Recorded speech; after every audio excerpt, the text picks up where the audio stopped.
অবশেষে পাহাড়ের মাঝখানে লাগাছড়া উদ্যানের ভিতরে একটা ঝর্ণার জিরি পেলাম। আলহামদুলিল্লাহ, দিলটা খুশ হয়ে গেল। আসসালামু আলাইকুম, আশা করি সবাই আলহামদুলিল্লাহ সবাই ভালো আছেন। আমরা এখন আছি লাগাছড়া উদ্যানের একদম বনের ডিপ একটা জায়গায়। আমরা যাচ্ছি মণিপুরি পাড়াতে, যদিও আমরা সঠিক পথটা প্রথমে খুঁজে পাই না, যে কারণে আমরা একেবারে বনের মধ্যস্থল জায়গায় চলে গেছিলাম। সেখান থেকে একজন স্থানীয় সহায়তায় আমরা তারপরে সঠিক পথে অগ্রসর হচ্ছি। ইনশাল্লাহ আরও 30-40 ফিট হাঁটার পর আমরা মণিপুরি পাড়া যাইতে পারবো, যেখানে মণিপুরের সৌন্দর্য আমরা উপভোগ করতে পারবো এবং আপনাদেরকে দেখাতে পারবো। ইয়ের সামনে দিয়ে নিয়ে যাবো। এইবারের লাগাছড়া উদ্যানের জার্নিতে আমরা যে ট্রেকিং করেছিলাম, আমরা সবাই খুব আত্মবিশ্বাসে নিয়ে ট্রেকিং করছিলাম যে আমরা আসলে পুরো বনটা ঘুরে বেড়াবো এবং মণিপুরি পাড়া সহ আশেপাশে সকল বনের যে সৌন্দর্য স্থান কিংবা গভীরতম যে সৌন্দর্য বা বনে যদি কোনো বন্য প্রাণী দেখা পাই তাহলে সেগুলো আমরা দেখবো।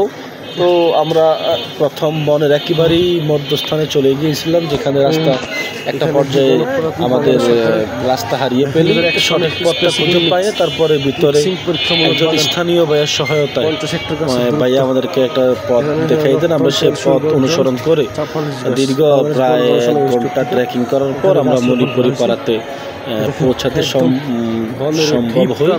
এবং সবচেয়ে সুন্দর এবং আশ্চর্য বিষয় সেটা হলো, তো বনের এই ডিপ বনের মাঝখানেও বিদ্যুৎ, যেখানে বিদ্যুৎ মণিপুরি পাড়াতে গেছে কিংবা আশেপাশে বিভিন্ন পাড়াতে বিদ্যুৎ এখান থেকে সাপ্লাই করা হয়।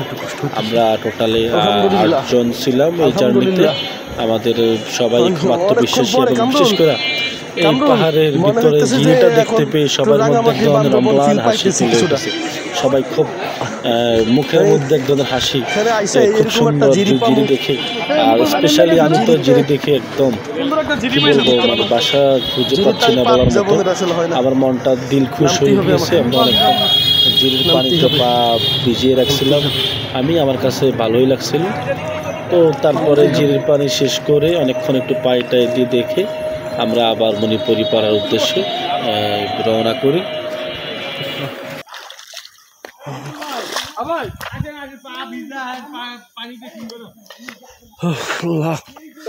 এই যে আমাদের কামরুল, মুকুল ভাই, রমজান ভাই যুদ্ধ করতেছে আসার জন্য। ইনশাল্লাহ মুকুল ভাই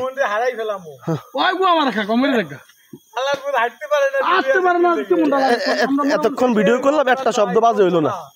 ও আইসা মেনে দিল বাজেটা। ভাই বন্ধু বন্ধু পানি দেওয়া পা ব্যথা বাইরে গেছে।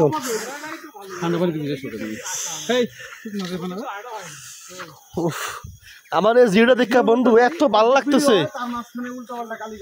রমজান ভাই জিরিটা আসলে খুব ভালো লাগতেছে। বান্দরবনের মতো হঠাৎ করে জিরি পাওয়া যায় না, কিছু রাস্তা হাঁটলে জিরি।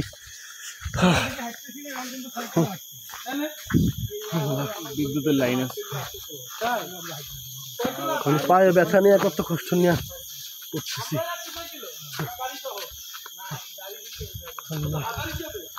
যাচ্ছি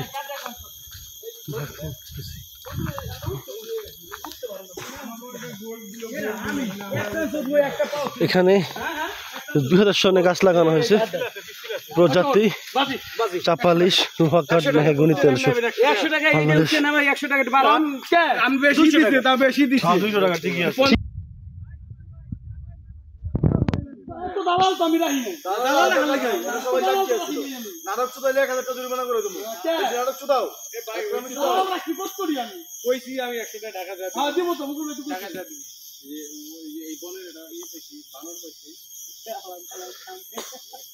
পারছেন ভাই, পারছেন সুন্দর। তুমি কি দেখছো এই ভিডিও করে?